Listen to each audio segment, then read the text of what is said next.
with another one. What this shirt say? Let's get to it!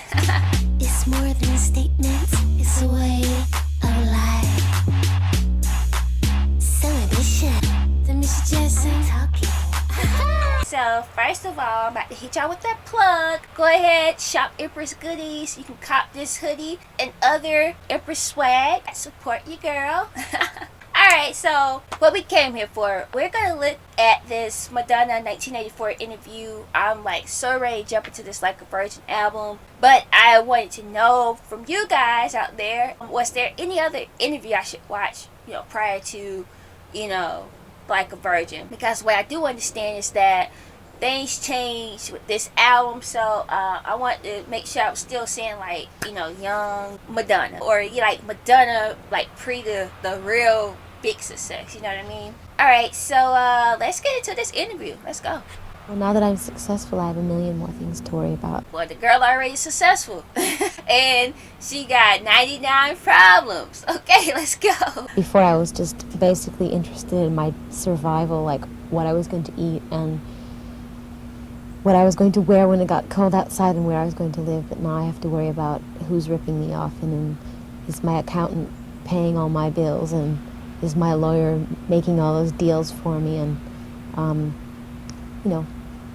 boring and mundane things like that. So the girl that came up, or what I heard was that word survival. She even wrote a song about that, and the title just stuck out to me. Like, anybody who uses the word survival, they've had to survive, right? I don't know if you guys know old movies. It reminds me of that scene of like Mommy Dearest, when like Joan Crawford's successful, but she's running down the street and she's like, survive, survive, survive, survive. Like, she just keep on repeating the word survive. If you have had to survive in your life, like, you can identify. I know Madonna about her bag. I also think it's so cool to see that she mentioned here, at one point she was worried about like her bare necessities. Now I got worried about like who trying to rip me off, right? Things I don't want to worry about. And I have to invest my money, or I'm going to be taxed, or, and I have to find a place, and I have to do this, and I have to do that, and I have to pay everyone, and I have to hire people to make sure that everybody's doing all those things, and ugh. Well, the new album is a lot. Problems with being rich, right? Don't sound like problems, but that bank account don't look like a problem. I'll take it. Grown up than the first album. It's a lot more well-rounded style-wise. I have 2 ballads on it, and I've never recorded a ballad before, and it's not, my first album was termed a dance record, everything was up-tempo dance music, but this one is a lot of different kinds of sounds. There's some old stuff that sounds like old Motown, there's some really high energy, stuff that maybe sounds more English, more techno. There's a lot of synthesizers. So I think it just shows my growth as a singer and a songwriter. I chose to work with Nile Rodgers because I think that he's a genius, and I wanted to work with a genius on my record. And I mean, I can't disagree with that. I listened to this Diana Ross song. Y'all can check out the reaction. It's called My Old Piano. In the language they use, right? His international style, his Zuzabera royalty, his 88 kiss smile. Equating like this man to like this old piano, or I don't even know if it's about a man. It could just be about an old piano, but the song is a bop. I knew the man was a genius when I heard that song. I'm like, what? My old piano. Alright, let's go. I think that he embodies a lot of different styles that I think my music embodies. He's very close to the black sound, funk. I mean, the stuff he did with Chic and Sister Sledge and Diana Ross is phenomenal. But he's also made a lot of great pop records with David Bowie and Duran Duran. So, and Nile Rodgers and David Bowie made a song together. Let me know what song that is. I gotta listen to it. Success, so I thought he'd be a great person for me to work with. And he's a great musician and arranger. What made you come to New York? I don't know. When I was 5 years old, I just woke up one day and I had this idea that I was going to come to New York. I just had to, and so I graduated. As soon as I graduated from high school, I came here. Well, I graduated like early, and I just kind of ran away. Wow, so was Madonna a smart student? She's talking about she graduated early. Okay? Let me find out the girls around here getting straight A's or something. Secondly, again, a person who's just so ambitious and focused, really, right? So she said she was dreaming about coming to New York since she was 5 years old. And she did that. I mean, nothing but respect. Let's go. I gave her as soon as I could. When you came here, was there something that you were looking for or something you were trying to achieve? Fame and fortune. Yeah. When you're a dancer, you act with you perform with your body. And I think I had a lot of things to say in other ways besides movement. So that's when I got into the music business. And to me, film is just the ultimate, that's the embodiment of it all. You can do all that. Only it's captured forever on celluloid. The movie I'm working on is called Destiny. It's so funny because isn't that almost like every singer's ultimate goal? Like, oh, I want to be an actor.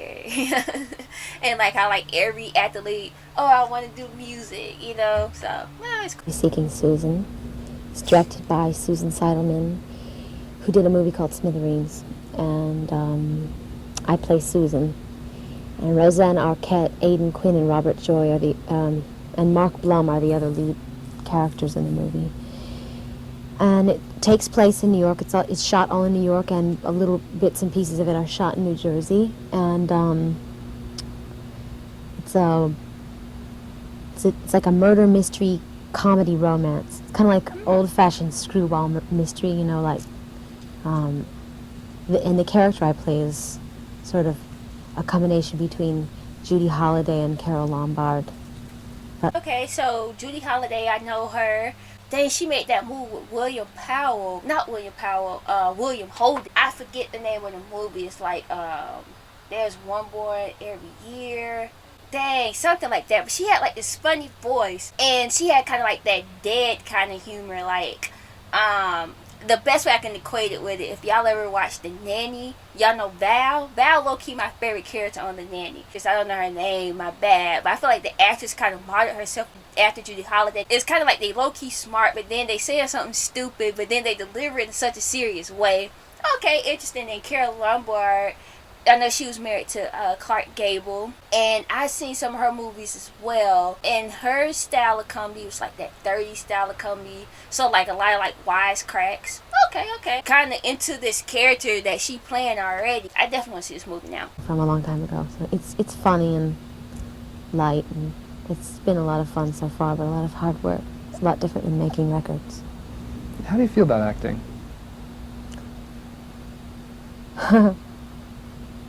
Well, acting is just it's just another kind of performing.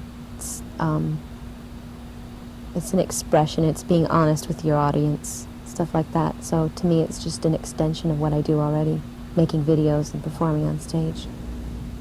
Do you find acting or singing? The way she played with her hair, though. And I'm wondering, like, by the end of this, like a virgin journey, I wonder will she still have this kind of like disposition. More challenging? Acting. Singing comes a lot more naturally to me. When you make a movie, you really have to rely on your concentration because there's people standing all around you with cameras and lights and all sorts of electrical equipment, and it couldn't be further away from being like the real thing, and you have to ignore everything around you. Everything's shot out of sequence, so you really have to just pretend you're somewhere else and try to concentrate and and remember how you got to where you are right now, because a lot of times you shoot stuff that's happened in the actual movie before you've done the stuff that happens to get you where you are right now. Does that make any sense? So she basically said you shoot out of sequence, but she said it in like a perhaps confusing way. Okay, I get it. If, for instance, you shoot the end of the movie, and so you have to work up the emotions for that scene, but you haven't even shot all the stuff before that, so it's very confusing, and it's a lot more of a challenge to me. And again, like I had the utmost respect for actors because that is a lot of dialogue to remember. But then, like she said, like if you kind of like at the end of the movie, but you haven't even shot the beginning of the movie, it's weird. It's new to me, so. Have you learned anything from acting that you can apply to your musical career? Sure. Yeah. Well, the thing that can carry over from acting to singing is just the performance aspect, losing your inhibitions and being really honest with your audience. You know, just and letting all sorts of emotions come through.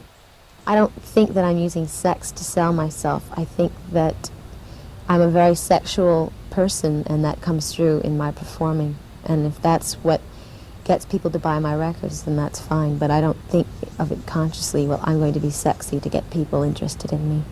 It's the way I am. It's the way I've always been. Interesting she says that, because like I'm thinking back to like the Madonna '83 album. There wasn't a song that was necessarily sexually explicit, but I would say like Burden Up would maybe be like sexually suggestive, or like Physical Attraction, like sexually suggestive. But then like seeing like her and like Burden Up, I could tell like her sex appeal wasn't really like forced. It was just kind of like natural. Well, I get a reaction from another performer who's a feminist, a singer. And if I do get anything from them, I think it's really, I think they're jealous and envious of me. Call out them haters. Okay, Madonna calling them out. They hating. I told y'all earlier in the last journey, as far as white female performers, just from what I know about like the early 80s, I don't think nobody was doing what Madonna was doing. And I think that's what y'all told me. She created her own lane, so I could see how more kind of like I just want to say this. I know one of my favorite artists, Olivia Newton-John. There's an album that she has. I'm going to react to it. But the song, check it out, it's called Soul Kiss. I think it's so underrated. I can't believe it didn't crack the top 10. It only hit the top 20. And anyway, again, Olivia Newton-John is actually an artist to me that is very sexual. And her delivery, and also at a certain time, because I'm going through the whole journey now, but from certain times, it's like she had like a natural sensuality about herself. But this album, or this song particularly, the video caused like an uproar. And like some people split. Like some people like, oh, she went too far. And then other people like me, like, oh, I feel like it was just a natural progression. But then also now taking this Madonna journey, because that album came out in '85. So taking this Madonna journey, seeing that this is about like '84, '85, I see Madonna had them girls shook, right? Madonna had them girls having to step their game up, right? She raised the bar. So I'm here for it. Respect. And my reply to them is that that's the choice that I've made. I don't, I'm not going to tell you what to do with your life, and you're not going to tell me what to do with mine. I enjoy this. I'm not, this is my choice. And I'm bringing, I think I'm bringing happiness to people. So it's simple as that. I think that the world sees images. I mean, you build an image for yourself, and the world ends up seeing only that aspect of you. Maybe eventually every person is multifaceted, and hopefully, the longer your career goes on, the more you can get that out of you. But I couldn't begin to tell you what the world doesn't see in me right now. There's a million things. What I would like... And see, that's how I found her so interesting. You can tell this lady, she thinking a mile a minute. Again, like very, very smart. And even to her album, like she said, I saw like a lot of things. And I even said this about her before, like her energy, it is multifaceted. Like that, I've never watched an interview with her where I've got solely like, ooh, one type of energy coming from her. It's been like, whoa, happiness, sadness, things coming out at her at one time. So I could definitely see that. Ultimately achieve. I already told Dick Clark once on American Bandstand. So I'll repeat it again and annoy everyone who was annoyed before when I said it. I want to conquer the world. So time out. First first of all, Madonna already calling herself. She like, I'm about to be an icon no matter what. Y'all gonna remember my name, okay? Second, y'all didn't tell me. So that created controversy when she said that. Like, people were legit hating. It seemed like people were so in their feelings all the time back in the day. Like, what? But I mean, honestly, it seemed like people are always in their feelings today too. So I guess people just always be in their feelings, right? Let's go. Okay. Alright, so that was the end of the interview. I like Madonna even more after seeing this. I'm excited to get into this album, to check out this movie. Just curious to see kind of like the change in her once we get to the next album. I don't know necessarily how I'm going to like this new sound, but we'll see. Alright guys, drop me some comments below. Let me know what you think about this interview or anything that I said. Yeah, let's chop it up like we always do.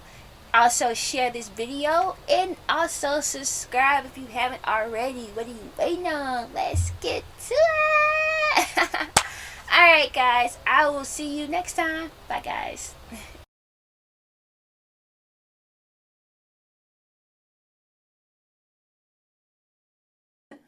Hey guys, if you're into reading, be sure to check out my books on Amazon. They're in paperback and ebook formats.